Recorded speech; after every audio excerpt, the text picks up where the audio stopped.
गजानन महाराज का जन्म कब हुआ, उनके माता पिता कौन थे, इस बारे में किसी को कुछ भी पता नहीं। पहली बार गजानन महाराज को शेगांव में 23 फरवरी 1878 में बनकट लाला और दामोदर नामक दो व्यक्तियों ने देखा।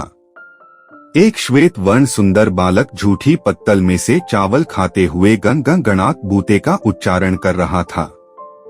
गजानन महाराज का अपनी इंद्रियों पर पूर्ण नियंत्रण था। गं गं गणात बूते का उच्चारण करने के कारण ही उनका नाम गजानन पड़ा। एक बार जब महाराज दिगंबर होकर तपस्या कर रहे थे, तब एक स्त्री उन पर मोहित होकर उनके पास गई, लेकिन उसने देखा कि महाराज के तेज से नीचे रखी घास भस्म हो गई है। उस स्त्री को महाराज के प्रति गलत भाव रखने का बहुत पछतावा हुआ और उसने उनसे क्षमा मांगी।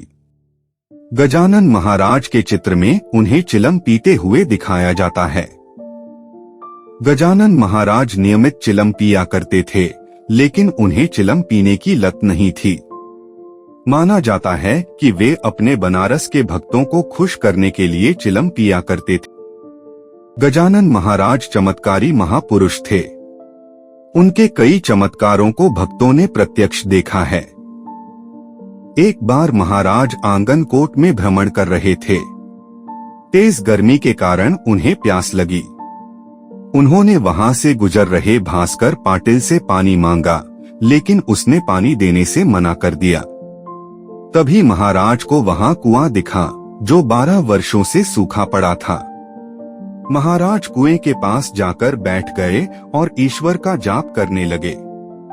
जाप के तप से कुआं पानी से भर गया। इस तरह बहुत से चमत्कार उनके भक्तों के बीच प्रसिद्ध है। एक बार कुछ तपस्वियों ने महाराज के सामने प्रवचन करते हुए कहा कि शस्त्र या अग्नि आत्मा को नष्ट नहीं कर सकते। श्री गजानन महाराज ने वहां अपनी दिव्य लीला दिखाई।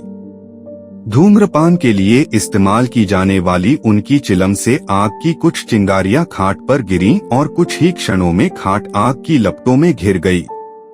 यह देखकर आसपास बैठे लोग डर गए, लेकिन महाराज बिना जले आग की लपटों के बीच शांत बैठे रहे। उन्होंने तपस्वियों के प्रमुख ब्रह्मगिरी से कहा कि अब वे यह सिद्ध करें कि शस्त्र या अग्नि आत्मा को नष्ट नहीं कर सकते। ब्रह्मगिरी को अपने किए पर पछतावा हुआ और उन्होंने महाराज के सामने आत्मसमर्पण कर दिया।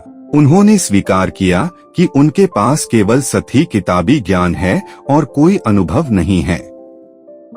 श्री गजानन महाराज ने उन्हें सलाह दी और उन्हें माफ कर दिया। शेगांव के गजानन महाराज नाथ संप्रदाय के बहुत ही पहुंचे हुए दिगंबर संत थे। समाधि के करीब 1 माह पूर्व उन्होंने पंढरपुर में श्री विट्ठल के समक्ष समाधि लेने का निर्णय लिया। समाधि लेने का विचार जब उन्होंने भक्तों को बताया तो उनके भक्तों में उदासी छा गई, लेकिन उन्होंने सभी को समझाया और समाधि का दिन नियुक्त किया। गजानन महाराज ने अपनी समाधि का स्थान व समय अपने सभी भक्तों को बताया और उन्हें उपस्थित रहने को कहा। वह गणेश चतुर्थी का दिन था। उस पूरे दिन महाराज बहुत प्रसन्न थे। अंत में बाला भाव को अपने करीब बैठने के लिए कहा और जय गजानन कहते हुए अंतिम सांस ली। महाराष्ट्र के बुल्ढाणा जिले के शेगांव में गजानन महाराज की समाधि है। समाधि स्थल पर प्रतिदिन लगभग 25 से 30 हजार लोग दर्शन करने आते हैं।